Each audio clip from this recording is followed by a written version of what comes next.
বেশ কয়েকদিনের ছুটির পর আজ কর্মস্থলের উদ্দেশ্যে ফেরা।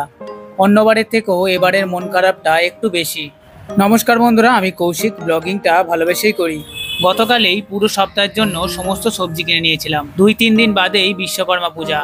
আশ্বিনের শারদ প্রাতে পাকা ধানের সুবাস, হালকা কুয়াশা, কাশফুলের দোলা পুজোর আগমনী বার্তা দেয়। যদিও বাস্তবটা উৎসবের না, অসুর দমনের। বাড়ির তৈরি মুড়ি চানাচুর বেশিরভাগটাই উদয়নারায়ণপুর থেকেই নিয়ে যাই। কলকাতায় দেশি মুড়িটা কাছাকাছি পাই না, আর চানাচুরের প্যাকেটটাও দাম নেয় 100 টাকার উপরে।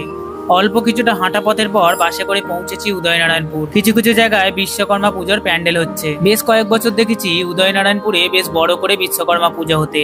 এখন জৌলস অনেকটাই কমেছে। সকাল 7:30টায় ডব্লিউবিটিসি বাস ধরেই যাব আজ। হ্যাঁ, আরেকটি কথা, এই বাসগুলি কিন্তু রবিবারেও চলে। কর্মস্থলে ফেরার দিন উদয়নারায়ণপুরটাকে খুব মিস করি। সকালের পায়রাগুলি চালের দানা খাওয়ার মুহূর্তগুলি দেখে